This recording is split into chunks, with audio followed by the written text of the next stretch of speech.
A Bíblia diz, no versículo 2 de Salmo 53, Deus olha lá dos céus para os filhos dos homens, para ver se há algum que tenha entendimento, que busque a Deus. Que busca a Deus. Versículo 3. Todos eles voltaram atrás, todos se tornaram imundos. Nenhum deles faz o bem. Não, nem sequer um. Então, irmão Yuli, para dizer categoricamente que não há ninguém que faça o bem, não, nem sequer um, o que isso significa?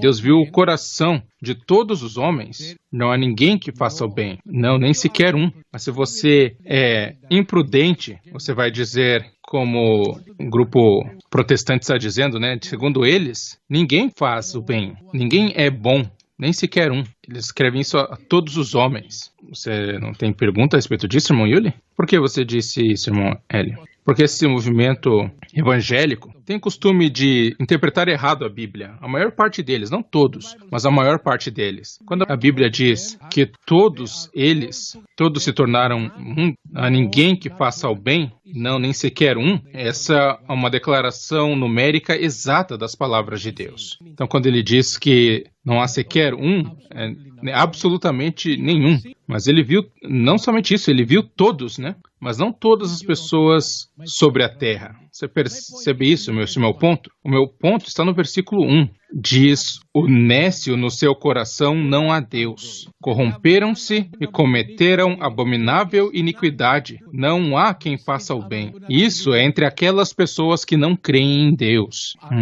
Todos eles são corruptos. Todos eles não fazem o bem. Eles estão fazendo, em vez do bem, estão fazendo abominável iniquidade. E Deus sabe que nenhum deles faz o bem, porque eles não creem em Deus. Mas não vamos incluir todas as pessoas da população da Terra. Essa é uma verdade inédita entre os movimentos evangélicos. Você percebe o que eu estou dizendo, irmão Yuli? Somente agora, irmão Eli, que você explicou bem claramente. Aqueles que não creem em Deus, Deus olhou, né? A Bíblia diz, no versículo 2 de Salmo 53, Deus olha lá dos céus para os filhos dos homens, para ver se há algum que tenha entendimento, que busque a Deus. Quais homens a Bíblia está falando? Aqueles que não creem em Deus, os nécios que dizem em seus corações não há Deus. Deus olhou para todos eles sobre a terra e Deus não viu nenhum deles que faça o bem entre aqueles que não creem em Deus. Mas não inclua toda a população da terra, porque em algum lugar, de alguma forma, talvez tenha um homem ou uma mulher que teme a Deus e crê em Deus. Isso que o apóstolo Pedro revelou. Vamos ler em Atos 10:34. Então, falou Pedro dizendo, reconheço por verdade que Deus não faz acepção de pessoas. Versículo 35. Pelo contrário, em qualquer nação, aquele que o teme e faz o que é justo, lhe é aceitável. Está claro, né, irmão Yuli? Pelo contrário, em qualquer nação, qualquer um que tema a Deus e faz o que é justo, lhe é aceitável. Então há sempre, irmão Yuli, uma possibilidade de que em todas as gerações dos seres humanos nesta terra, Deus pode encontrar pessoas que buscam e creem nele. Sabe disso, irmão Yuli? Em todas as gerações. Sim, irmão Elia, a Bíblia registrou um número grande de pessoas justas. E para provar isso, irmão Yuli, vamos ler em Isaías, capítulo 41, 4. Quem fez e completou isso, chamando as gerações desde o princípio? Eu, o Senhor, que sou o primeiro e que com os últimos sou o mesmo. Quem fez e completou isso, chamando as gerações desde o princípio? Eu, o Senhor, que sou o primeiro e que com os últimos sou o mesmo. Então Deus está observando todas as gerações dos homens aqui na terra. Está olhando, observando, e Ele estará até com a última geração. Ele disse, eu, o Senhor, que sou o primeiro e que com os últimos sou o mesmo. Significando que em todas as gerações, Deus está procurando por homens que temem a Ele e que buscam por Ele. E o que eu quero expressar é que Deus sempre olha dos céus, observa. Mas quando Ele olhou aqueles que são nécios, na verdade, em algumas traduções diz tolos, né? Mas não é traduzido corretamente. Por quê, irmão? Porque a palavra hebraica utilizada é uma palavra que significa estúpido, Naubal. Uma pessoa estúpida, ímpia. Uma pessoa estúpida, ímpia, Naubal. Então, o estúpido, diz o estúpido no seu coração, não há Deus. Corromperam-se todos os estúpidos, todos aqueles que não creem em Deus, e cometeram abominável iniquidade. Não há quem faça o bem. Veja, entre aqueles que não creem em Deus, entre aquelas pessoas estúpidas que negam a existência de Deus, nenhum deles está fazendo o bem, segundo a Bíblia. Mas as chances são que em todas as gerações dos homens, ele vai encontrar alguém que busca a Deus. Em Salmos 14, no versículo 2, o Senhor olhou do céu para os filhos dos homens, para ver se havia algum que tivesse entendimento, que buscasse a Deus. Aqueles que buscam a Deus têm o entendimento para buscar a Deus, significando que eles creem em Deus. Se você busca a Deus, você crê em Deus. Porque se você não crê nele, você não vai buscar por ele, porque você nem acredita nele. Mas existem dois tipos de pessoas que vivem sobre esta terra. Aquelas que buscam a Deus naturalmente. A ciência já providenciou evidências de que seres humanos, numa parte do cérebro deles, há uma área reservada lá, reservada para a crença no sobrenatural, como Deus. Foi descoberto por especialistas, cientistas, estudando o cérebro das pessoas. Vamos ler essa informação. Você pode ler, por favor, irmão Yuli? Sim, irmão Eli. Isso foi tirado do dailymail.com e o título é "Por que nós nascemos para crer em Deus?" Isso está emaranhado no cérebro de psicólogos. O autor desse artigo é Arthur Martin, do Daily Mail. Foi escrito em 7 de setembro de 2009 e diz: os humanos são programados para crer em Deus porque dá a eles uma maior chance de sobrevivência, dizem os pesquisadores. As descobertas de Bruce Hood, professor de desenvolvimento psicológico na Universidade de Bristol, sugerem que as crenças mágicas e sobrenaturais estão emaranhadas em nosso cérebro desde o nascimento e que religiões estão tocando em uma força psicológica poderosa. Essa pesquisa é apoiada por outros pesquisadores que encontraram evidências de vínculo entre experiências religiosas com certas partes em particular do cérebro. Isso sugere que as pessoas estão programadas para ter um sentimento de espiritualidade através de atividades elétricas nessas áreas. Nossa pesquisa mostra que crianças têm uma maneira intuitiva de raciocínio que os leva a vários tipos de crenças sobrenaturais de como o mundo opera, ele diz, funciona. Ao crescerem, elas sobrepassam estas crenças com aproximações mais racionais, mas as crenças sobrenaturais ainda permanecem como religião. O professor que vai apresentar as suas descobertas na Associação de Ciência, na reunião anual que será feita nessa semana, mostra que a religião somente é algo no espectro das crenças sobrenaturais. Ele até mesmo disse que ateus rigorosos não aceitariam receber um transplante de órgãos de um assassino por causa de uma crença supersticiosa de que algum tipo de maldade pode estar ainda armazenado em seus órgãos ou tecidos. E para reforçar este ponto, o professor Hood pegou um cachecol azul durante uma das aulas e disse para os alunos colocarem por uma recompensa de $10. E isso fez com que várias mãos se voluntariassem. E então ele disse que o notório assassino Fred West usou este cachecol, fazendo com que a maioria baixasse suas mãos. Ainda que tenha sido somente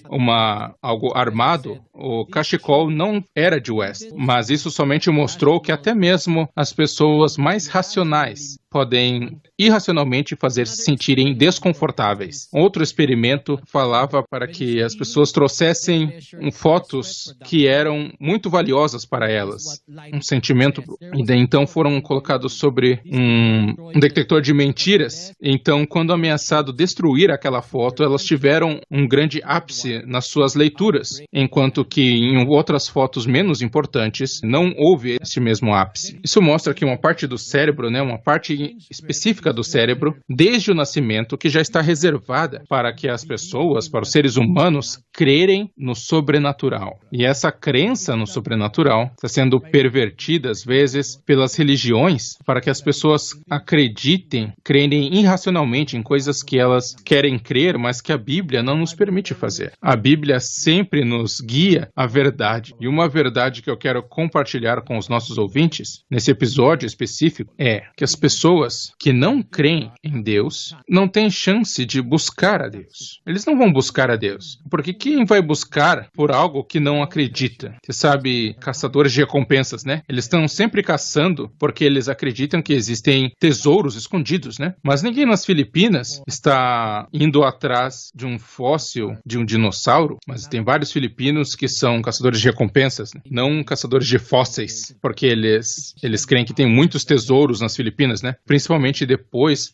do regime, a ocupação japonesa, né? Como o ouro de Yoshida, que é muito famoso. Então, aqueles que creem em algo vão buscar diligentemente, né? Mas aqueles que não creem em Deus não vão buscar por ele. Mas Deus, o olhar dos filhos dos homens sobre a terra e procurando por alguém que busque a Deus, essa pessoa não está incluída entre aqueles que não creem em Deus, que não fazem nada de bom, são todos nécios, estúpidos, né? Segundo a Bíblia, etc. Agora, qual é o significado de abrir o nosso tópico neste dia com isso? Eu só quero mostrar aos nossos ouvintes que Deus conhece todos os homens que existem sobre a terra. Tem aqueles que não buscam a Deus, porque eles não creem em Deus. Tem aqueles que buscam por Ele porque creem nele. E essas pessoas, Deus também busca por essas pessoas que buscam por Ele. Deus busca por elas. Se formos voltar em 53:2, Deus está olhando dos céus para ver se há alguém que busque a Deus. Mas Ele não viu ninguém entre aqueles que não creem em Deus. Então a garantia é que entre aquelas pessoas estúpidas que não creem em Deus, Deus disse que elas não estão fazendo nada de bom. Nenhum deles faz o bem, não há sequer um. Mas há aqueles que buscam a Deus. E Deus prometeu que aqueles que buscam por Ele vão encontrá-lo,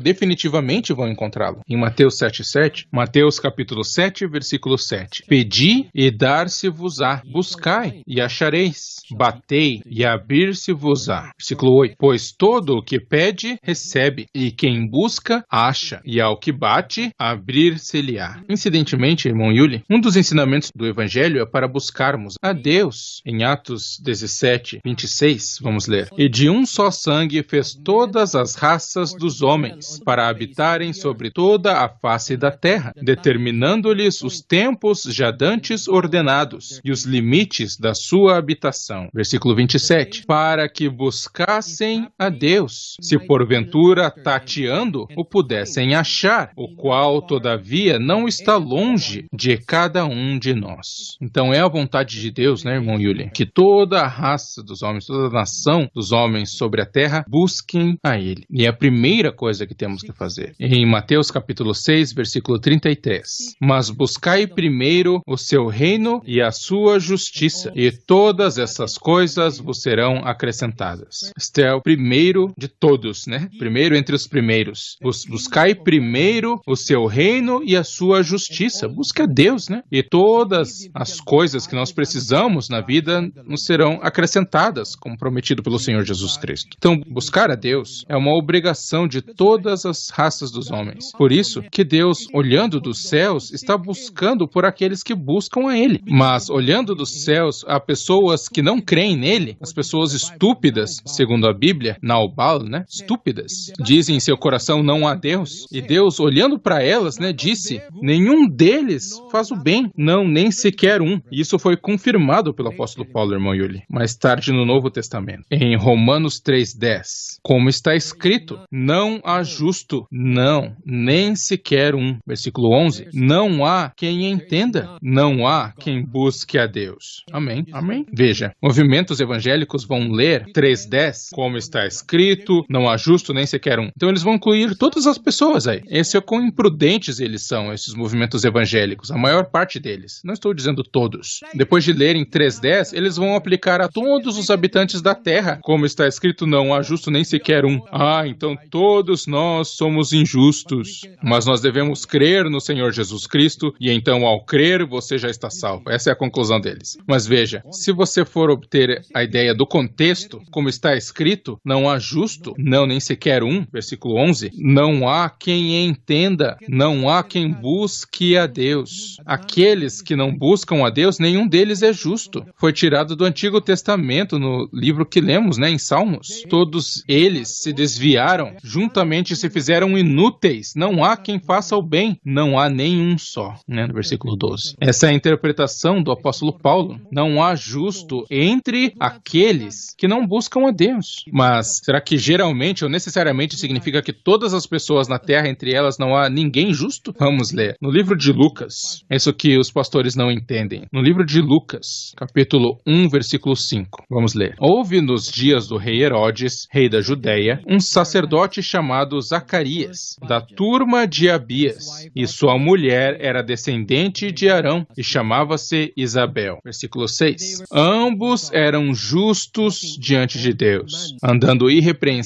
em todos os mandamentos e preceitos do Senhor. Tem alguém justo? Sim, irmão Eli. Isabel e Zacarias. Então, a interpretação do movimento evangélico, como eu posso chamá-los, né? Lendo Romanos 3:10 e parando no versículo 10, sem continuar no versículo 11, não há justo nem sequer um. Entre quem? Entre quem? Não há quem entenda, não há quem busque a Deus. Todas aquelas pessoas que não buscam a Deus, porque elas não creem em Deus, como está escrito no livro de Salmos. Nenhum deles é justo, mas tem pessoas que creem em Deus, em todas as gerações dos homens, principalmente considerando as descobertas dos psicólogos de que em nosso cérebro é programado naturalmente, ou está a palavra que eles utilizam é emaranhado em nosso cérebro desde o nascimento. Essa é uma região particular de nosso cérebro para a crença no sobrenatural, como a crença em Deus, anjos, espíritos, etc. Mas tem pessoas que não creem em Deus e não buscam a Deus. Então, entre essas pessoas, a Bíblia está dizendo que entre eles não há nenhum que é justo. Mas imediatamente, quando os movimentos evangélicos leem Romanos 3:10, eles vão imediatamente concluir que ninguém é justo. Eles incluíram aí Isabel e Zacarias. Então, eles excluíram eles, né? Porque se tivessem lido a Bíblia, eles não iriam explicar que praticamente todos os habitantes desta terra também não creem em Deus, né? Vamos ler outro. Em Gênesis capítulo 9, versículo 1. Abençoou Deus a Noé e a seus filhos, e disse-lhes: frutificai e multiplicai-vos, e enchei a terra. Por que Deus abençoou Noé e seus filhos? Porque, vamos ler, Gênesis capítulo 7, versículo 1. Depois disse o Senhor a Noé: entra na arca, tu e toda a tua casa, porque tenho visto que és justo diante de mim nesta geração. Então, naquela geração em particular, Deus viu uma família de justos, né? Não somente uma pessoa, né? Mas uma família. Agora, outro em Jó, capítulo 1, versículo 1. Havia um homem na terra de Uz, cujo nome era Jó. Era homem perfeito e reto, que temia a Deus e se desviava do mal. Tem alguém? Irmão Yuli? Jó, irmão Eli. A Igreja Católica vai dizer: não, ninguém é perfeito. Errado. Jó era perfeito. Então, não é verdade declarar que ninguém faz o bem, que todos são cheios de pecado, que todos são injustos. Não é. É porque essa conclusão de movimentos evangélicos está muito longe da verdade. Vamos ler outro justo. Em Lucas, capítulo 23, versículo 50. Então, um homem chamado José, natural de Arimateia, cidade dos judeus, membro do Sinédrio, homem bom e justo. Viu isso, irmão? Em quase todas as gerações dos homens, Deus encontra pessoas que são justas. Mas o que a Bíblia está dizendo que nenhum deles é justo, não há quem faça o bem, é entre aquelas pessoas que não creem e não buscam a Deus.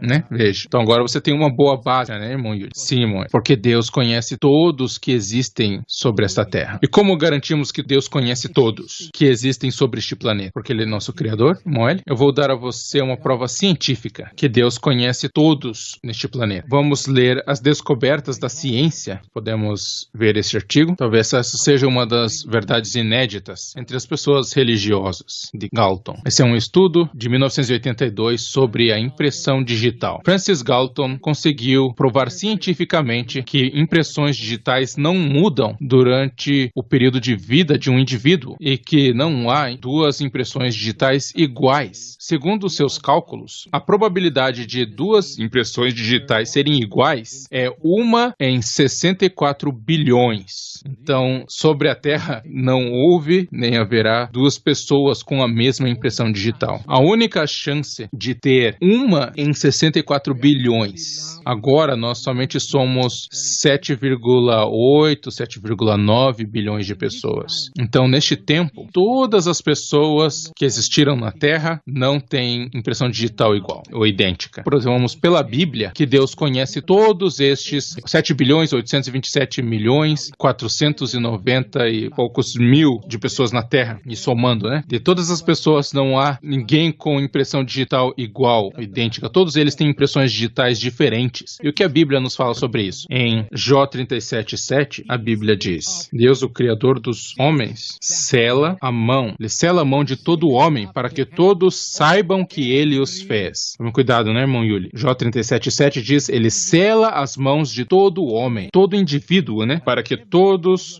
saibam que ele os fez. Para nos provar que todos seres humanos que já existiu sobre essa terra têm um selo, que é a nossa impressão digital, né, que foi descoberto pela ciência. Significando que a razão pela qual a minha impressão digital é diferente da sua é porque você é um indivíduo distinto, diferente de mim, né? Um indivíduo único. E a prova de que Deus conhece todas as pessoas nessa terra é o selo que ele deu a todo homem, todo ser humano nascido. Quando você nasceu, você já é selado. Segundo as descobertas de Galton, a impressão digital não muda durante o período de vida individual. Desde o nascimento até o seu último dia sobre a terra, a sua impressão digital não mudará. Mesmo que você queime a pele, irmão, sim, sempre vai renovar com aquele mesmo selo de Deus, que a Bíblia nos diz. E eu quero dizer agora, voltando para João 2:24, vamos ler. Mas o próprio Jesus não confiava neles, porque os conhecia a todos. Versículo 25. E não necessitava de que alguém lhe desse testemunho do homem, pois bem sabia o que havia no homem. E essa é uma informação muito boa, né, sobre a divindade do Senhor Jesus Cristo. Conhecendo todos os homens, o homem não tem como conhecer outro homem, sendo somente um homem, né? Porque Cristo é Deus, é divino. Ele veio do seio do Pai, segundo nossos episódios passados, né, irmão Yuri?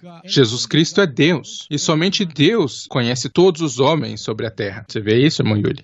Então a minha pergunta é, ele sabia ou conhecia Judas Iscariotes desde o começo? Considerando sua premissa, irmão L, ele conhecia Judas desde o começo, porque ele é Deus. Foi escrito categoricamente por João, né, que Jesus conhecia todos os homens. Conhecia a todos, como está no versículo 24, né? E no versículo 25, categoricamente outra vez disse, e não necessitava que alguém lhe desse testemunho do homem, pois bem sabia o que havia no homem. Então, desde o começo ele sabia, conhecia Judas Iscariotes, mas ainda assim o amou. Então, desde o começo, irmão L, ele já sabia que Judas iria traí-lo? Sim. Desde o começo? Sim. Onde é esse começo? Do começo, quando o chamou, né? Você sabe qual é a razão? Por favor, nos diga, irmão L. Vamos ler em João 13:18. Não falo de todos vós. Eu conheço aqueles que escolhi, mas para que se cumprisse a escritura, o que comia do meu pão levantou contra mim o seu calcanhar. Muito claro, né? Quando ele disse aos apóstolos, não falo de todos vós.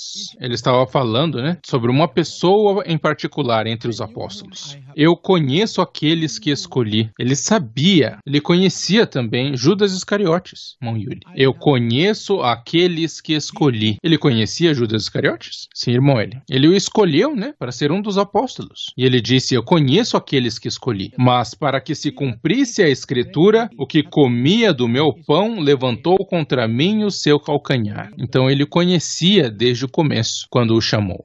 Mas talvez, irmão Yuli, isso vai ser controverso, né? Você pode perguntar, eu estou esperando pela sua pergunta, você pode perguntar, por que ele o escolheu quando sabia, de fato, que ele o trairia? Essa é a pergunta, irmão Eli. Será que parece uma pergunta que não merece uma resposta, irmão Yuli? Acredito que seja uma pergunta pela qual todos esperamos, né? Vamos ler primeiro João 6, versículo 70. Respondeu-lhes Jesus, não vos escolhi a vós os 12, contudo um de vós é o diabo.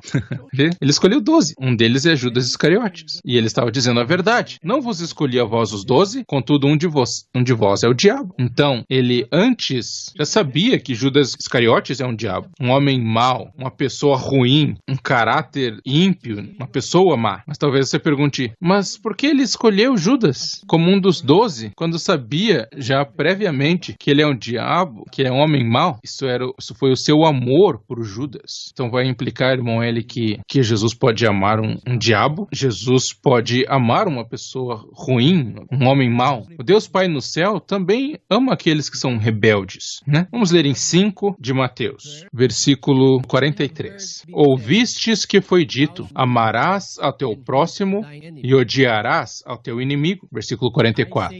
Eu, porém, vos digo, amai aos vossos inimigos e orai pelos que vos perseguem.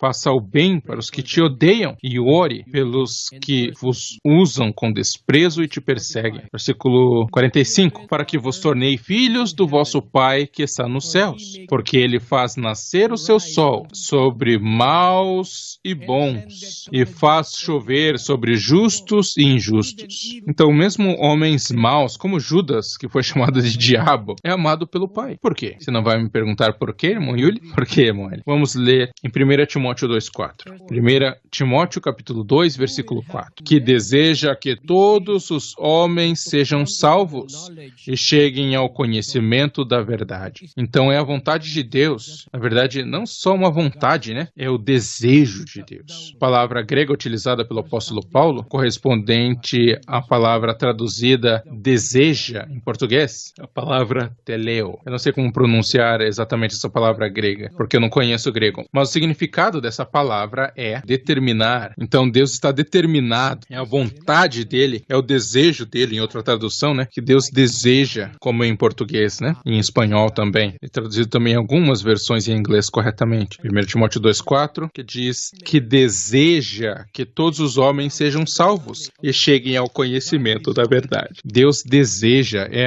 a determinação dele, salvar todos os homens. Por isso que ele ama até aqueles que são maus. Contando que você seja um homem, né? Mesmo que você seja como um diabo, como Judas, ou que você seja mau, Deus te ama também. Será que isso significa, irmão Eli, que todas aquelas vezes que Judas esteve com Jesus, ele não mudou? Talvez parcialmente tenha mudado, parcialmente ele mudou. Ele esteve com eles durante aqueles 3 anos, né? Mas ele ainda o classificou como diabo, né? Sim. E aqueles 3 anos, Deus mostrou todo o amor por Judas. Como? Não quero me perguntar? Como, irmão Eli? Ele deu a ele a parte mais delicada do ministério, que é ser o tesoureiro, né? Ele era o tesoureiro, mostrando seu amor por Judas. Ele estava dando todas as chances para Judas conhecer a verdade e ser salvo, porque é a vontade de Deus salvar até mesmo homens maus. Vamos ler isso. No livro de Salmos, capítulo 68. Isso também é entendido errado, né? Pelas pessoas. Em Salmos, capítulo 68, versículo 18. Tu subiste ao alto, levando os teus cativos, recebeste dons dentre os homens e até dentre os rebeldes. Eu só quero avisar os nossos ouvintes que essa é uma tradução errada da Bíblia. A palavra usada é laukak, que significa aceitar, mas também um outro significado contrário, que significa trazer ou dar. Por tanto tempo, não há tradução correta, quase todas estão erradas. Mas, recentemente, eu estava dizendo isso aos irmãos na Igreja de Deus, e o irmão Yuli sabe disso, né? Eu estava explicando a respeito deste versículo, talvez 17, 18 anos atrás, e dizendo a eles que este versículo foi traduzido incorretamente, erroneamente, porque o versículo diz, recebeste dons dentre os homens e até dentre os rebeldes. Falando do Senhor Jesus Cristo, ele vai receber dons e coisas dos rebeldes? Não. Devia ter sido traduzido deste dons, ou trouxeste dons aos homens e até aos rebeldes. E um deles era Judas Iscariotes.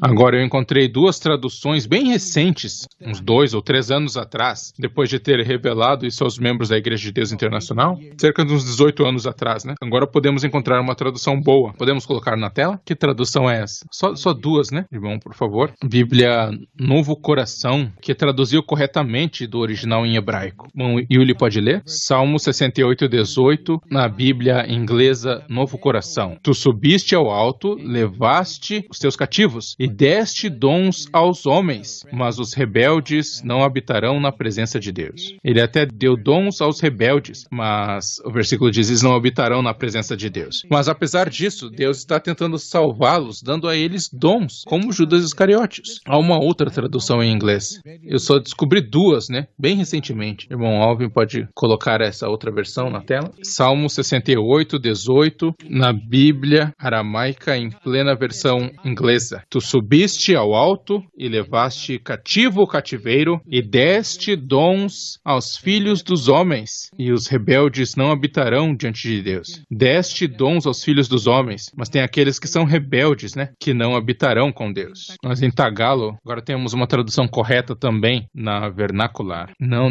nenhuma das traduções. Mas eu quero dizer, né, às pessoas que essas traduções, na verdade, nem estão corretas exatamente, né, como é esperado do hebraico. Mas, Yuli, eu quero expressar isso, né? Que essas traduções erradas, essas traduções mais velhas, uns 200, 300, 500 anos atrás, mas veja, essas traduções novas pessoas que dizem Deus deu dons até aos rebeldes somente foram impressas, traduzidas. Será que não temos como colocar para lermos a informação? A Bíblia aramaica, a versão Bíblia aramaica, foi traduzida em 2016, né? Bem recente. E a outra, a Bíblia inglesa Novo Coração, que traduziu parte do versículo corretamente, somente foi impressa e publicada em dezembro de 2018, né? Então é muito recente. Somente 2 traduções passam corretamente. Em vez de recebeste, eles traduziram corretamente para deste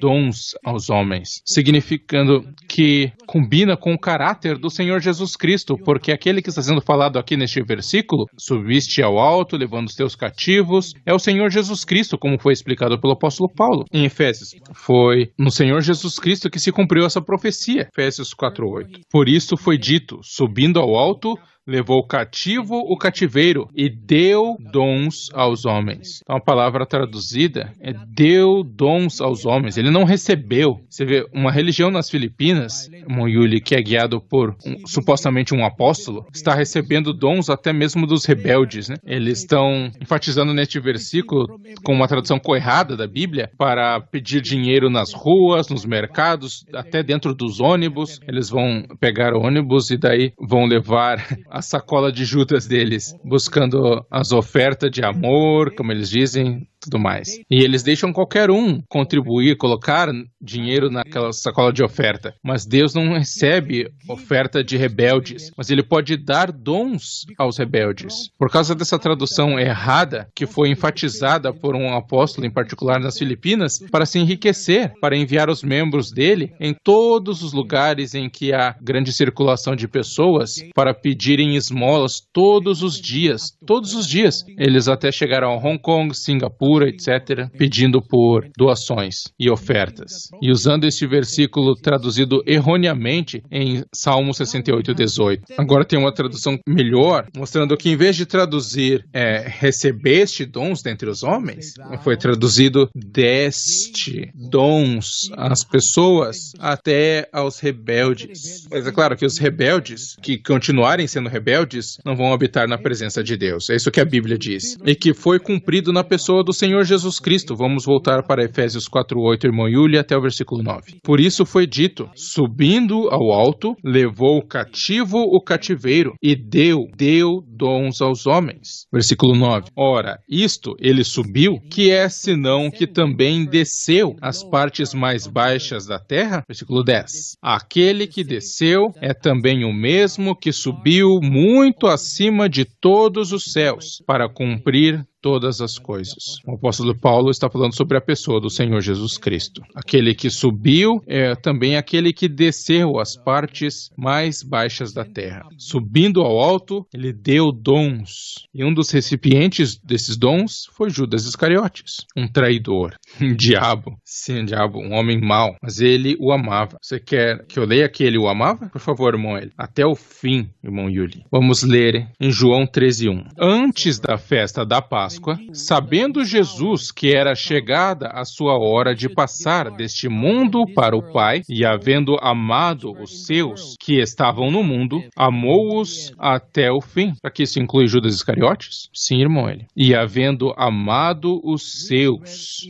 que estavam no mundo, amou-os até o fim. Então o amor de Jesus por um traidor foi até o fim. Até o fim. E aonde é esse fim? Terminou na última ceia, como é chamada pela Igreja Católica. Você se lembra o que aconteceu na ceia? Sim, irmão Eli. Ele partiu o pão com Judas, né? Sim, vamos esclarecer primeiro, irmão Yuli. Você quis resumir tudo de uma vez só. Vamos esclarecer. O Senhor Jesus Cristo, enquanto ceava com os apóstolos, disse, um de vocês me trairá. E os apóstolos ficaram incomodados e começaram a se perguntaram uns aos outros, quem? Quem é? Quem é, Senhor? Quem é? Vamos investigar, irmão Yuli. Isso é parte da verdade verdade inédita na Bíblia. João, capítulo 13, versículo 1, disse que ele amou os seus discípulos até o fim. E o que ele fez? Vamos continuar a história. João, capítulo 13, versículo 2. Enquanto ceavam, tendo já o diabo posto no coração de Judas, filho de Simão Iscariotes, que o traísse, versículo 3. Jesus, sabendo que o Pai lhe entregara tudo nas mãos,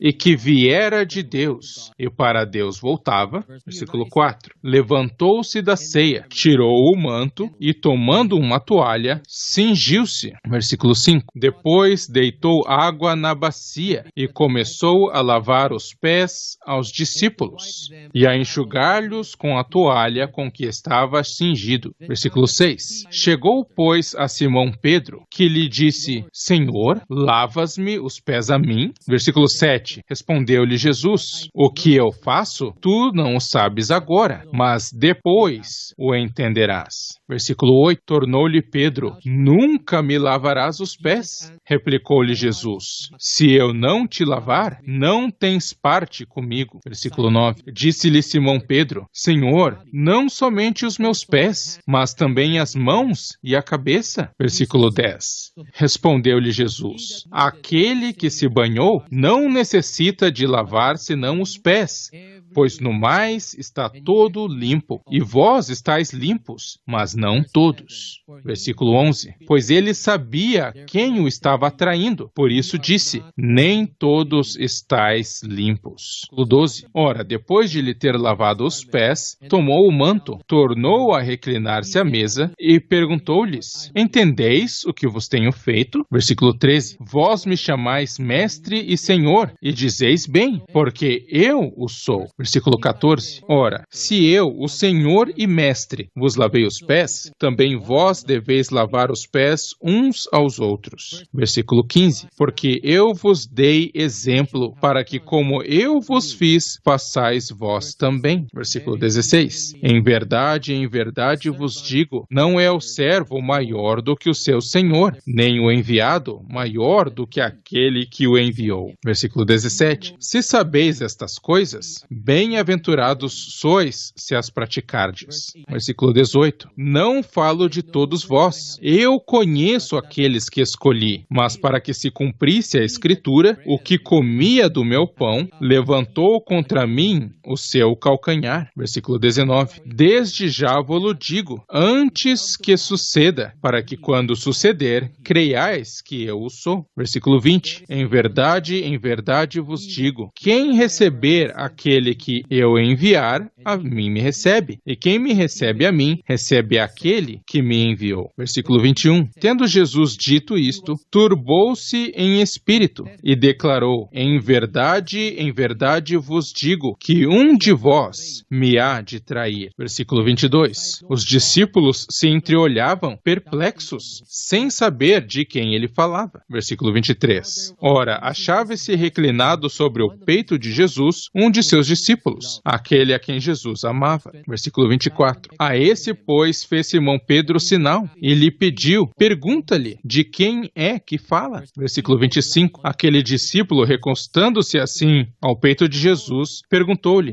Senhor, quem é? Versículo 26. Respondeu Jesus: É aquele a quem eu der o pedaço de pão molhado. Tendo, pois, molhado um bocado de pão, deu-o a Judas, filho de Simão Iscariotes. Versículo 27. E logo após o bocado, entrou nele Satanás. Disse-lhe, pois, Jesus: O que fazes?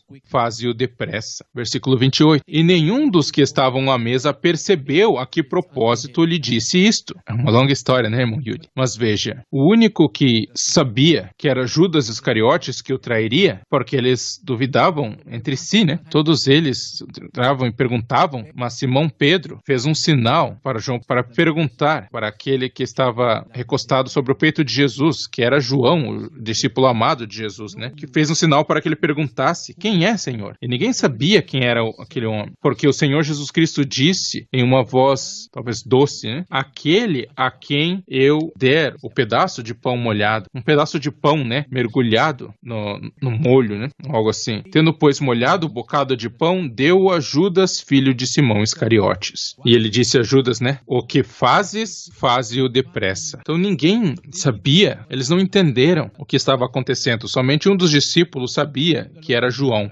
quem o Senhor Jesus Cristo disse bem suavemente. Por isso ninguém sabia, né, qual era o significado da palavra do Senhor quando ele disse: o que fazes, faça-o depressa. Eles estavam pensando que o Senhor Jesus Cristo mandou Judas comprar pão ou algo assim. Mas o que João sabia é que era o sinal que o Senhor Jesus deu, a quem o Senhor Jesus desse o pedaço de pão, é quem o trairia, mas os outros não sabiam, somente João. Por isso era o único que escreveu isso, né? Esse incidente na ceia. Agora, para entender isso, irmãos e irmãs, eu quero revelar para vocês uma verdade sobre isto. Está escrito no livro de João: a quem eu der o pedaço de pão molhado. Vamos perguntar aos outros apóstolos, qual é a história que foi escrita por Mateus sobre aquele que queria trair o Senhor Jesus Cristo? Vamos ler de Mateus. No livro de Mateus, capítulo 26, versículo 20. Ao anoitecer, reclinou-se à mesa com os 12 discípulos. E enquanto comiam, disse: em verdade vos digo que um de vós me trairá. E eles, profundamente contristados, começaram cada um a perguntar-lhe: porventura sou eu, Senhor? Respondeu ele: o que mete comigo a mão no prato, esse me trairá. Você pegou essa parte, irmão Yuri? Sim, irmão.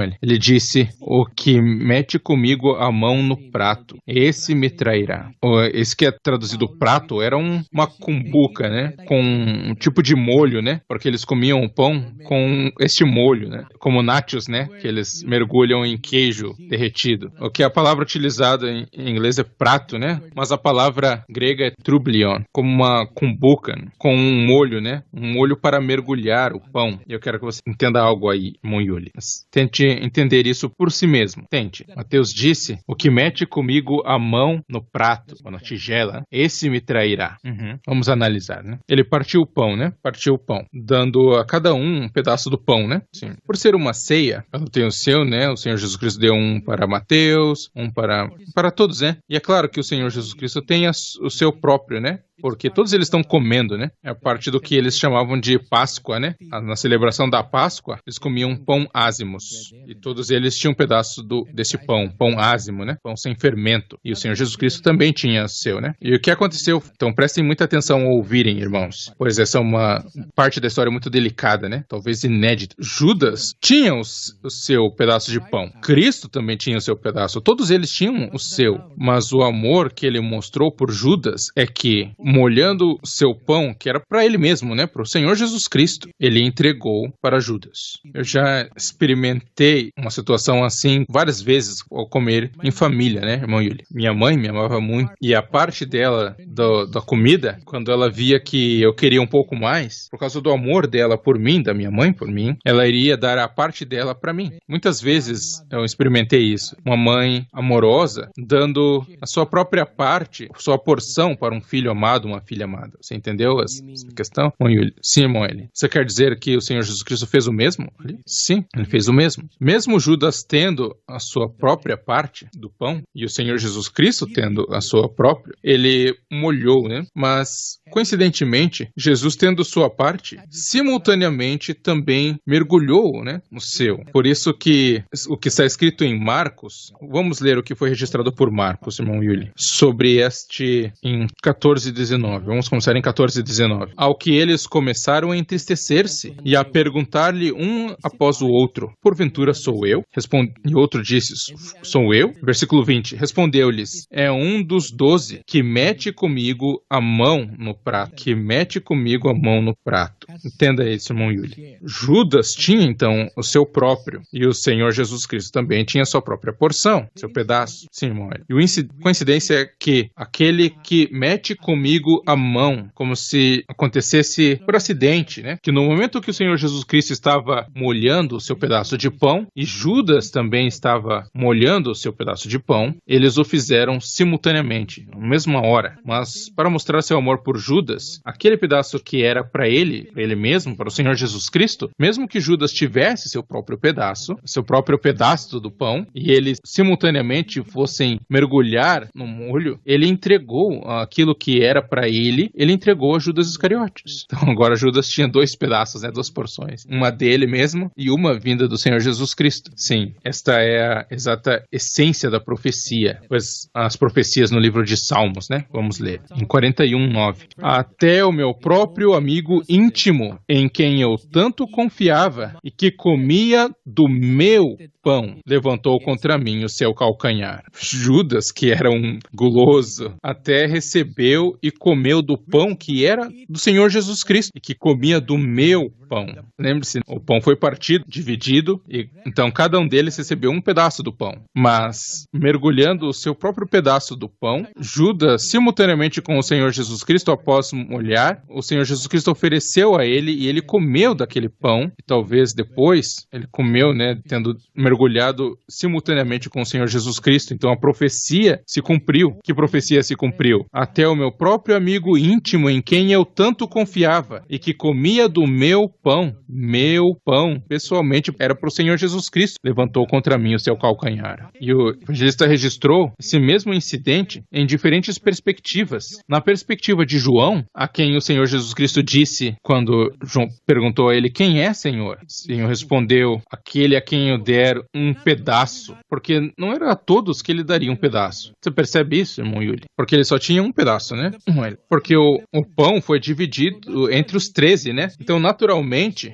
alguém não daria o seu próprio pedaço, a sua própria porção, mas o Senhor Jesus Cristo, molhando o seu pedaço, e Judas também molhando o seu pedaço de pão, então ele recebeu até mesmo aquele pedaço que era para o Senhor Jesus Cristo, só para mostrar o seu amor por Judas até o fim, antes de Satanás entrar totalmente no coração de Judas Iscariotes. Ele mostrou o último ato de amor por ele. Qual? Que ele lavou os pés dele, porque sabia que o que Judas estava fazendo ali adiante, os pés dele não estavam limpos, Por isso, ele direcionou o lavar dos pés para dar a última chance a Judas, para lavar os pés dele, porque Pedro, quando não quis ser lavado pelo Senhor, se eu não te lavar, tu não tens parte comigo, Jesus disse a Simão Pedro. Mas daí Simão Pedro disse, então não lava só os meus pés, lava também minha cabeça, minhas mãos, lava tudo.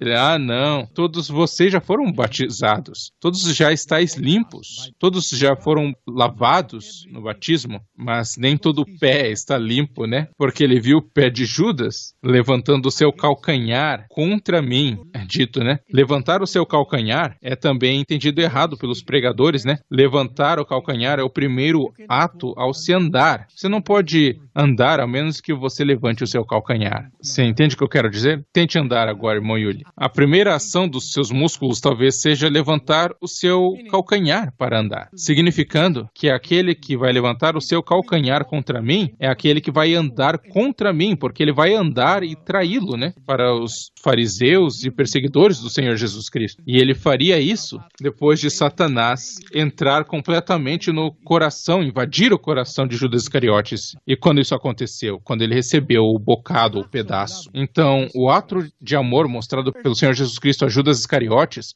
foi primeiro lavar os pés dele, tentando um último remédio para limpar os pés dele. Foi a intenção do Senhor Jesus Cristo para talvez Judas perceber o quanto o Senhor Jesus Cristo amava todos eles e ele não continuasse com aquela missão dele de traí-lo, Mas depois de lavar os pés, ele até mostrou um outro ato de amor, dando a Judas Iscariotes o seu pedaço de pão. Você entende qual é o meu ponto, irmão Yuli? Sim, irmão Eli. Então Jesus estava praticamente fazendo tudo o possível para salvar Judas, talvez como um último recurso. Sim, um último recurso, lavando seus pés, lavando seu caminhar, seu caminho, porque Jesus estava tentando salvá-lo. E o último ato de amor era até mesmo dar de comer o próprio pedaço dele para Judas. Mas Judas era realmente como um rebelde mesmo. Mas Jesus sabia que Judas tinha que fazê-lo, para que ele fosse crucificado. Não é assim. Não deve ser dessa forma que deve ser analisado. Então, como, irmão Eli? No princípio que Deus ama, ou Deus deseja que todos os homens sejam salvos, porque Judas é um homem, apesar de ser mal, o Senhor Jesus Cristo faria todo o último recurso possível, todo remédio final para tentar salvá-lo. Por isso, o nosso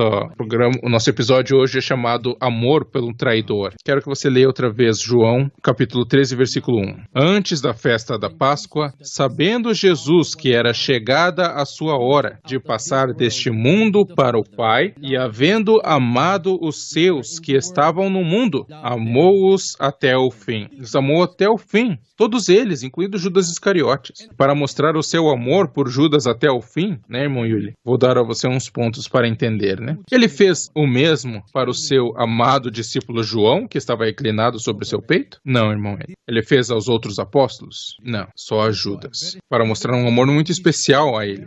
Até mesmo dando o seu próprio pedaço de pão a Judas. Por isso que, irmão Yuli, 2 incidentes ou 3 foram registrados pelos evangelistas. Você não quer me perguntar qual a diferença entre eles? Veja, um dos evangelistas disse a quem eu der o bocado, o pedaço.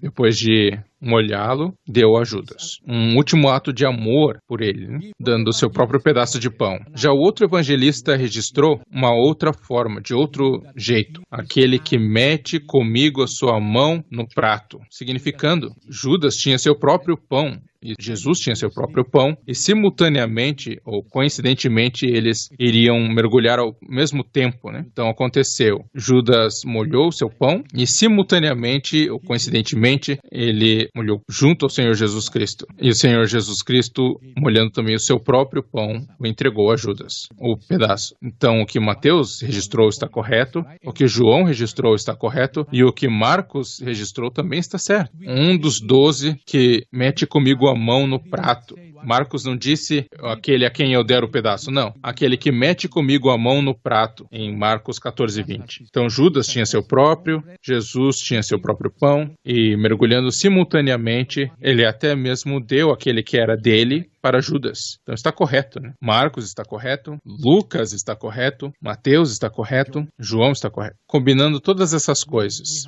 nós vimos que um grande ato de amor aconteceu na chamada última ceia. Posso fazer uma pergunta, irmão? Sim. Então é uma pergunta meio hipotética. Então se esse último recurso do Senhor Jesus Cristo resultasse em algo positivo, de que Judas, por algum motivo, mudasse, né, seu coração, como a profecia da morte do Senhor Jesus Cristo se cumpriria? É que ele seria capturado mesmo sem um cúmplice, né? Como, irmão? Eles conheciam Jesus, né? Ele pregava na sinagoga quase diariamente. Então aquele ato de amor que o Senhor Jesus Cristo mostrou a Judas Iscariotes não iria trair a história, ou negar a história da crucificação. Mas eles não precisavam de um sinal para saber reconhecer em Jesus, tanto que Judas disse, aquele que eu beijar é este? Sim, que o amor mostrado por Jesus a Judas não mudou o coração dele. Mas se tivesse mudado, não traindo Jesus, é que ele não iria, né? Satanás não entraria nele. Lembre no princípio bíblico que Satanás não vai entrar em você a menos que você permita, né? Sim, irmão. Depois de entregar o pedaço, segundo o que nós lemos, Satanás entrou no coração de Judas Iscariotes, significando que a decisão de Judas não mudou. O último ato de amor que o Senhor Jesus Cristo deu a ele, ou mostrou a ele, ele não foi grato, né? Ele não percebeu. Mas sua pergunta hipotética, ainda que acontecesse que Judas percebesse como o Senhor Jesus Cristo queria salvá-lo e o amava muitíssimo, ele não teria saído e guiado os que capturariam o Senhor Jesus Cristo, porque eles poderiam capturá-lo mesmo sem a traição de Judas Iscariotes. Talvez o diabo achasse outro caminho. O diabo tinha tantos asseclas, né? Tantos seguidores, o sumo sacerdote, os judeus, havia várias maneiras para encontrá-lo, né? Então não negaria ou anularia o acontecimento da crucificação e a profecia se cumpriria. E o ato do Senhor Jesus Cristo não foi um ato estúpido, né, por Judas, mas um ato de amor, né? Ele o amou até o fim, até a chamada última ceia, a ponto de dar até o seu próprio pão para Judas Iscariotes. Você entendeu o ponto, irmão Yuli? Sim, irmão Eli. Para ser honesto, somente agora que eu percebi e entendi o nível de afeição ou amor que Jesus tinha por Judas, que foi declarado por João, os amou-os até o fim, fazendo o último recurso, o último remédio para que fossem salvos. Como você disse, irmão Eli, se Judas tivesse mudança de coração. Talvez outro tivesse, talvez não entre os discípulos, né? Mas entre aqueles que conheciam o Senhor Jesus Cristo. Então, por Jesus ter preferido que Judas não fosse essa pessoa, ele tentou fazer com que Judas mudasse seu coração, porque o amava. Exatamente, esse é o princípio pelo qual ele veio à Terra. Ele foi enviado pelo Pai, ter o efeito do amor de Deus por todos os homens, para que todos cheguem ao pleno conhecimento da verdade e se arrependessem, porque ele não quer que ninguém se perca, né? Vamos ler em 2 Pedro, capítulo 3, versículo 9. O Senhor não retarda a sua promessa, ainda que alguns a tenham por tardia, porém é longânimo para convosco, não querendo que ninguém se perca, nem sequer um pereça, senão que todos venham a arrepender-se. Ele queria que Judas se arrependesse, lavando os pés dele, né, mostrando um ato de amor por outra pessoa ao lavar os pés. Essa é uma ação de judeus de mostrar amor, né, lavar os pés. E dando o seu pedaço na ceia foi o ato final de amor que Jesus mostrou por Judas Iscariotes. Mas muitos pastores, falando sobre tantas histórias, boas histórias que eles inventaram, não percebem essa exata parte das Escrituras, que o Senhor Jesus Cristo amou os seus até o fim, dando a Judas todas as chances de mudar a sua decisão de traí-lo. Talvez alguém diga, se Judas não fez isso, então as Escrituras não se cumpririam? Esta é a filosofia dos pastores, né? Então você realmente não entendeu as Escrituras. Pois as Escrituras que se cumpriram foram declarações feitas por Davi, né, irmão Yuli? E Davi experimentou todas essas coisas, irmão Yuli. Você conheceu o primeiro Judas? Não, irmão Eli. O filho de Davi, que comeu do pão dele, mas o traiu. Quem é esse, irmão Eli? Absalão. O primeiro Judas. Eu chamei de primeiro Judas, né? Mas porque essas foram declarações de Davi, que foram inspiradas pelo Espírito Santo. O que aconteceu com ele é que ele foi odiado sem causa, sem motivo. O próprio filho o traiu, quis matá-lo. Ele considerava o seu filho como um amigo íntimo. Agora, os pastores de diferentes grupos religiosos, Judas não iria escapar da consequência porque ele foi predestinado, eles dizem. Sim, eles dizem isso. Mas, então as Escrituras não se cumpririam se Judas tivesse mudado seu coração. O Senhor Jesus Cristo, nem João, nem os outros evangelistas iriam concluir, para que se cumprisse as Escrituras. Então, eles não escreveriam dessa forma, porque Judas tivesse uma mudança de coração, provando que o amor de Deus realmente é muito poderoso, de que Ele quer que todos os homens sejam salvos. E Ele não quer que ninguém se perca. Ele não quer que ninguém se perca, mas que todos venham a arrepender-se, até mesmo Judas. Mas ele não se arrependeu. Então as Escrituras que aconteceram com Davi se cumpriram de outra forma em Judas Iscariotes. O cumprimento das Escrituras pode acontecer até agora mesmo. Isso que é uma das verdades inéditas na Bíblia, que os pastores não explicam. Se não acontecesse a Judas, poderia acontecer com qualquer outra pessoa. E se não acontecesse com ninguém, então a vontade de Deus haveria se cumprido, de que todos os homens sejam salvos. Então, o que quer que aconteça, ainda é a verdade, né? Na verdade. E seria errado de Deus, como o Senhor Jesus Cristo, né? Fazer um esforço que Judas mudasse seu coração, se Judas já fosse predestinado à condenação. Sim. Não há sentido, né? De tentar, né? E você deve tirar a lógica e o sentido, deve tirar da Bíblia e não do seu próprio pensamento, porque diz que Ele quer que todos os homens sejam salvos e que ninguém se perca. Então, a salvação de Judas, a mudança de coração que foi buscada pelo Senhor Jesus Cristo que acontecesse a Judas, não é algo impertinente, não é algo estúpido, né? Jesus Cristo sabia muito bem o que estava fazendo. Estava tentando tudo o que podia, por todo o seu amor, para fazer a vontade do Pai. Que você disse, né? Que Ele fez tudo o que podia, com todo o seu amor, para cumprir a vontade do Pai, de que todos os homens sejam salvos. Amém.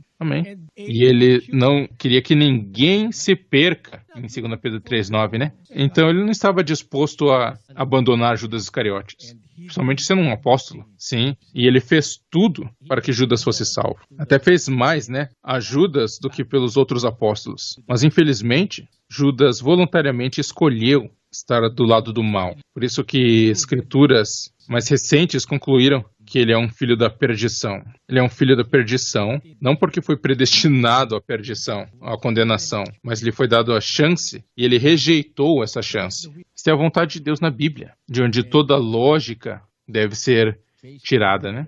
Baseado na palavra de Deus na Bíblia. Deus quer que todos os homens sejam salvos. Ele não quer que ninguém se perca.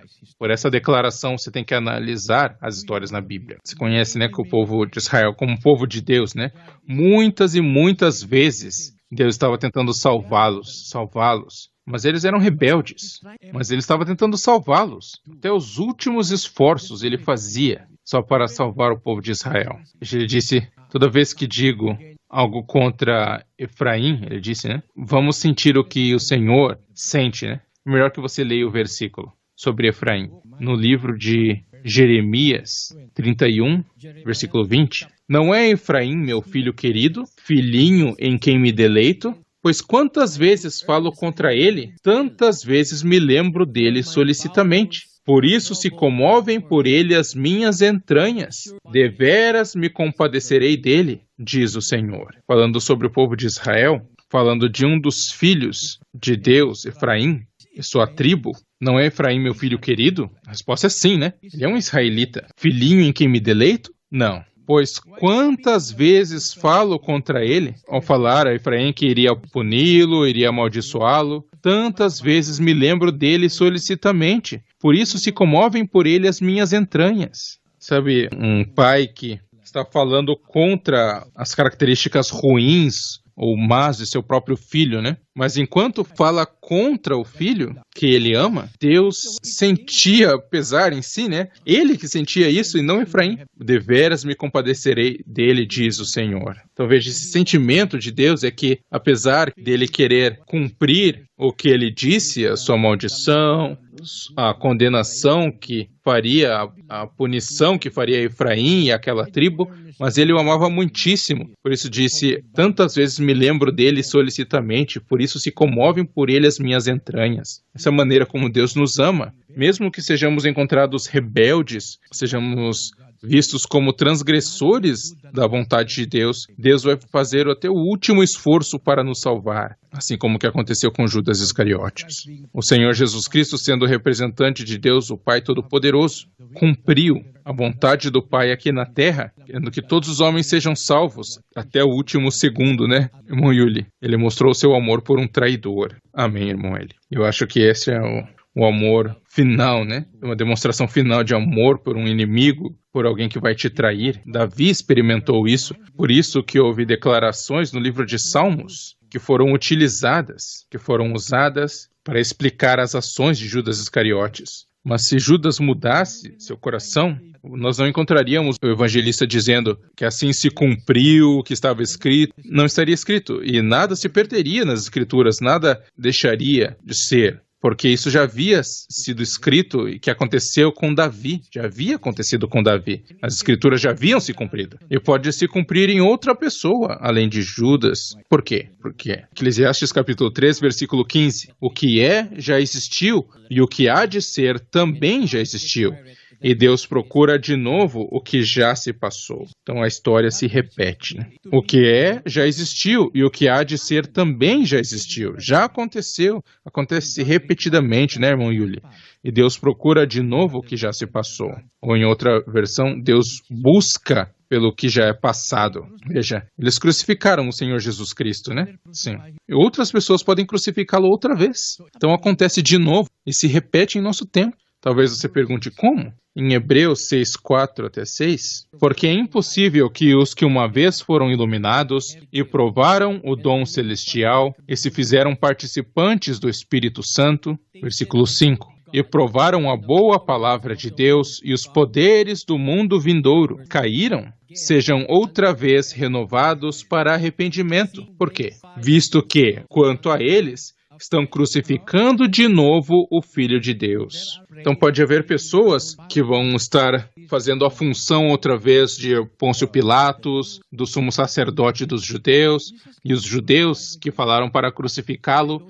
Cristo pode ser crucificado outra vez por essas pessoas que traem a verdade depois de a conhecerem. Mesmo em nosso tempo, e até além do nosso tempo, se ainda houver tempo, que virá. E é isso que você também nos ensinou no último episódio, né, irmão Eli? Então, se alguém pode sepultar o Senhor Jesus Cristo no tempo atual, né, ao fazê-lo, mostrando o seu amor pelos pobres, pelos mais pequeninos, né, eles estão fazendo ao Senhor Jesus Cristo, aos pobres, ao menor, aos mais pobres pessoas na terra, né, tendo compaixão deles, sepultando eles, amando-os até o tempo de seu sepultamento. Eles podem sepultar outra vez o Senhor Jesus Cristo, como o que Nicodemos e José de Arimateia fizeram, e Maria. Sim. E eles também podem matar o Senhor Jesus Cristo outra vez, crucificando-o outra vez, ao traírem a verdade que conheceram. Então pode haver outro Judas Iscariotes, e de fato muitos Judas Iscariotes existem agora em nosso tempo. Acho que há mais Judas agora do que em todos os tempos, e eles são até piores que Judas Iscariotes. Os pastores agora são até piores do que Judas Iscariotes. Judas Iscariotes serviu ao Senhor Jesus Cristo pessoalmente. Ele foi um amigo para Jesus. Né, irmão Yuli?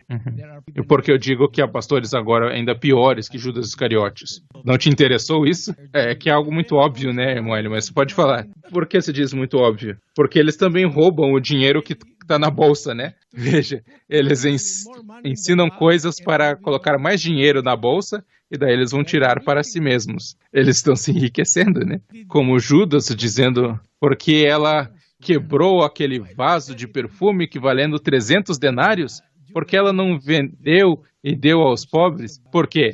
Porque Judas iria receber o valor da venda do perfume, vai ser colocado na sacola e ele iria roubar, né, na bolsa. Como está em João 12:6. Ora, ele disse isso não porque tivesse cuidado dos pobres, mas porque era ladrão e, tendo a bolsa, subtraía o que nela se lançava. Ele era ladrão, né? Roubando, né, o dinheiro da bolsa. Mas Judas Iscariotes estava esperando o dinheiro na bolsa, né? Mas os pastores agora estão aumentando o dinheiro na bolsa, pregando diferentes tipos de contribuições. Tem dízimo, daí tem primícia, daí tem oferta, daí tem votos, etc, etc. Tudo isso para encher a bolsa, né? A bolsa deles. Vão vender entradas para a pregação deles. Judas Iscariotes não fez isso, né? Então eles são piores do que Judas Iscariotes. Então se havia Judas lá, 2000 anos atrás, há mais Judas agora, sempre interessados em dinheiro. Para provar isso, vamos ler no próprio livro de Judas.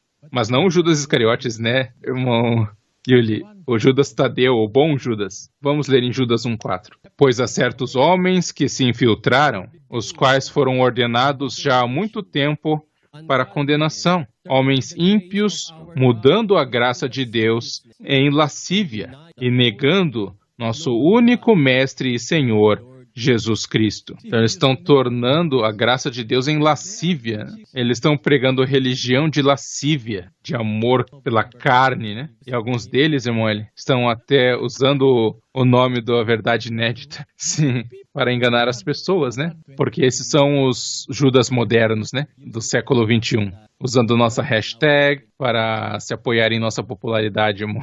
Mas deixe-os, né? Deixe. Nós oramos a Deus que eles sejam iluminados e se tornem membros também. E percebam o negócio que eles estão fazendo em religião, porque isso se resume em o amor deles pelo dinheiro, irmão Yuli. E é isso o que aconteceu com Judas Iscariotes. Eu somente estou avisando os nossos ouvintes, né, irmão Eli? Porque, como dissemos, tem algumas pessoas usando o nome da verdade inédita e daí eles vão vender ingressos para as pessoas participarem das reuniões deles. Mas a verdade inédita, o verdadeiro, original, não está à venda, irmãos e irmãs. Nós não vendemos entradas, não estamos pedindo doação nenhuma. De fato, não estamos passando nem conta de banco, nem nada assim, porque tudo deve ser sempre de graça. A verdade te libertará também de pagamentos. Então, se você encontrar alguém usando o nome ou a marca da verdade inédita, mas está vendendo alguma coisa para vocês, não somos nós. Então, antes já estamos avisando, né, eles que existem impostores. Sim, irmão Eli. E neste ponto vamos dar aos nossos ouvintes a chance de terem os seus comentários. Vamos poder pegar os comentários dos nossos buscadores da verdade fiéis. Essas mensagens caixa de texto. Um diz: nem todas as pessoas no mundo são sem Deus, porque tem aqueles que buscam a Ele em todas as nações. Pessoas são consideradas tolas porque negam a existência de Deus e não fazem o bem, e realmente são estúpidas porque só estão enganando a si mesmos, porque em seus corações elas não creem que Deus existe. De Charisse, ela diz: Salmos, capítulo 14, versículo 3, foi uma pergunta para mim por um longo tempo, e hoje eu aprendi que ninguém que faz o bem, que não, nem sequer um, mencionado no versículo, se refere àquelas pessoas que não creem na existência de Deus,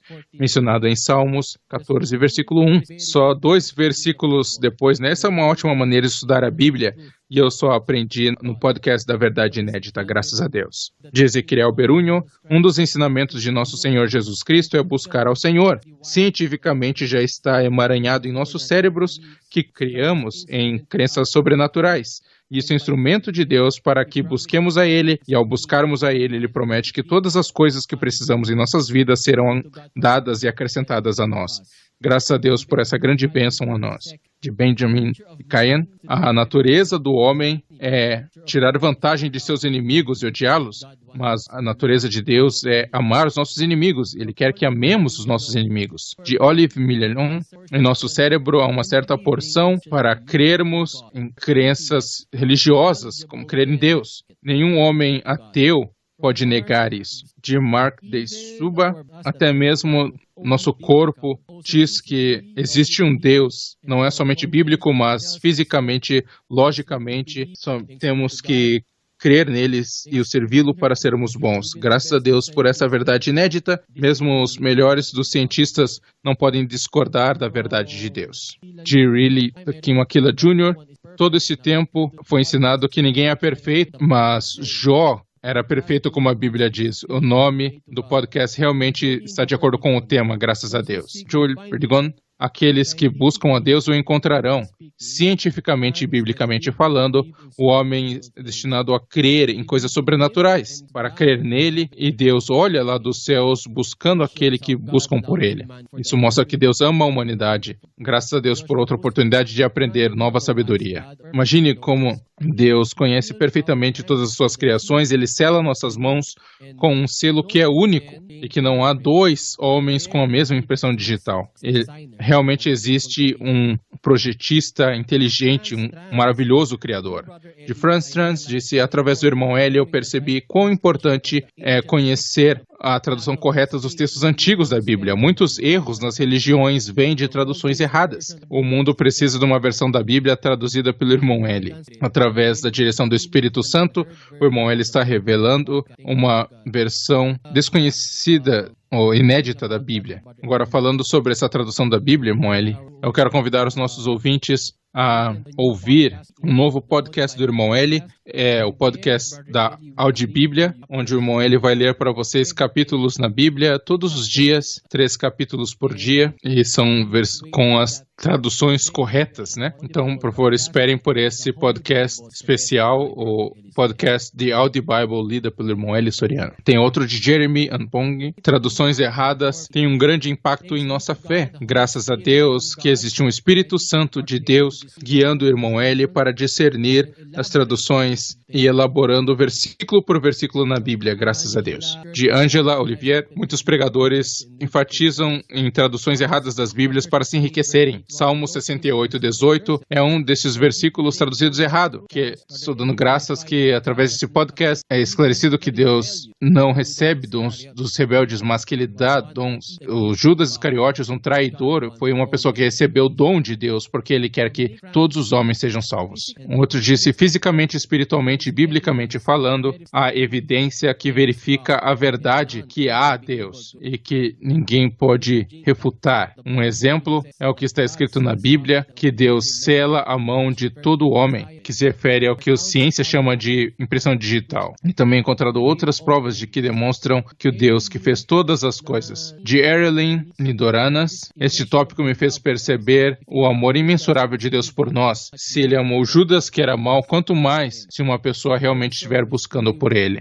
Uma pessoa que realmente quer servi-lo. Graças a Deus, irmão Hélio, por revelar outra verdade inédita. De Rose Villar, nenhum dos apóstolos entendeu, senão João, entenderam o que Jesus disse na ceia, mas agora, ao ouvir esse podcast, pudemos entender e ver a misericórdia por trás desse incidente. Outro disse, molhar o pão e dar a Judas Iscariotes é uma demonstração do amor insondável de Deus por Judas, que Deus deu a sua própria porção para ele. Graças a Deus, é realmente uma verdade inédita. De Lindsay Garavan, começando minha semana ouvindo este podcast, é realmente ouvindo coisas reveladoras e o que mudam nossas vidas. Em todos os episódios que eu ouvi, nunca foi abordado por outros pastores e líderes religiosos, somente aqui. Somente ouvindo um pouco você vai te dar sabedoria e conhecimento. Outro disse, a primeira vez que eu ouvi isso a respeito disso, a razão pela qual nosso Senhor Jesus Cristo lavou os pés de todos é porque ele viu que os pés de Judas estavam sujos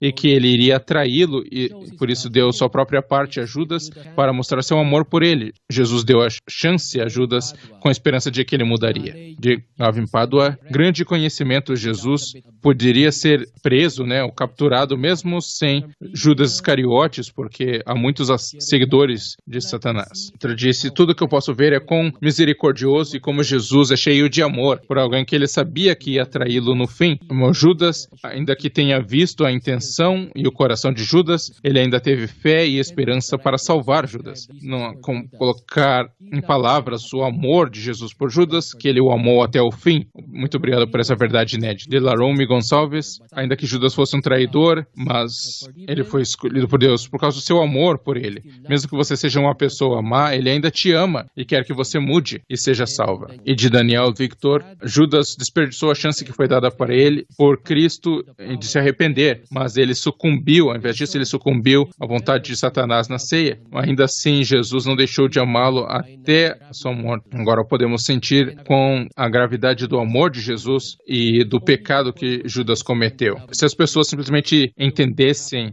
o amor de Deus na sua verdadeira essência, talvez houvesse menos mal neste mundo. Este foi o amor que Judas falhou em entender. E, irmão, será que Judas percebeu a gravidade do pecado que cometeu, por isso que ele se matou? Sim. Esse é o ato que prova que Judas entendeu tudo no fim, de que ele foi usado pelo diabo por causa de sua imprudência. Ele cometeu suicídio. De fato, ele jogou fora as 30 moedas de prata, depois de perceber a gravidade do que havia feito. Então, Judas vai ser condenado no lago de fogo? Sim. Ele foi chamado pelo Senhor Jesus porque ele abandonou, ele desprezou a chance dada a ele até o fim. Então essa é uma pessoa que podemos dizer que não será salva. Sim, ele foi chamado por Cristo como filho da perdição. Porque outras religiões estão até dando crédito a Judas, mas esses são pastores tolos, Eu conheço alguns deles nas Filipinas, inclusive, que estão dando crédito a Judas, tornando ele um herói, um santo, mas não é algo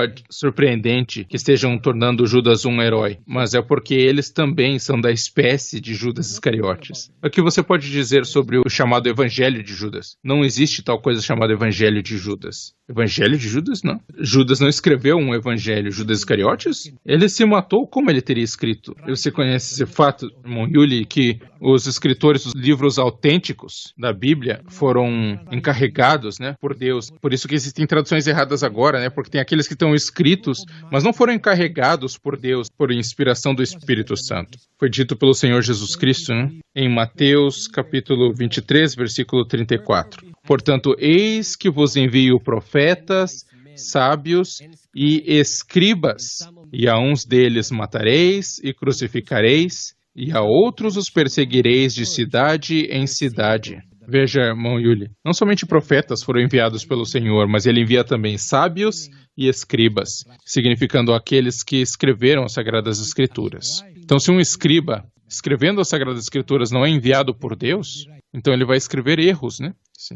Espero que isso fique entendido. Acho que nossos ouvintes entenderam, irmão Eli. Esse ano tão grande alegria para nós, quando nossos ouvintes encontram nova sabedoria e uma alegria interior, sabendo que mais uma vez Deus abençoou a cada um deles. E eu também sinto o mesmo, de que as bênçãos e o entendimento das palavras de Deus traz aos nossos corações é algo imensurável, é algo magnânimo, imensurável. E que todos se beneficiem da luz que vem da palavra de Deus. Deixe somente lembrar aos nossos buscadores da verdade fiéis, se vocês querem participar de nossa organização ou das nossas atividades de pregação 24 horas por dia, só visitar o nosso website www.mcgi.org, e lá vocês encontrarão mais informações a respeito do que é a nossa organização.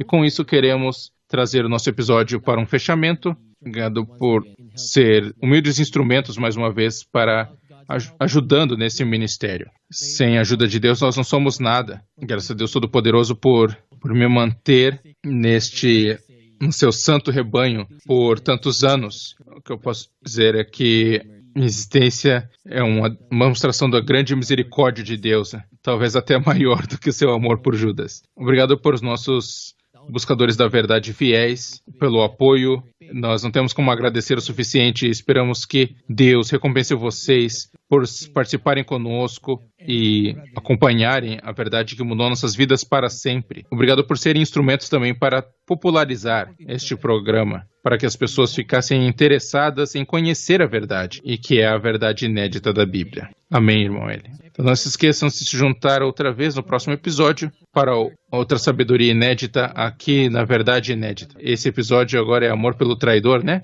Então vamos fazer um outro episódio chamado Amor por um Cão. Sim, Amor por um Cão?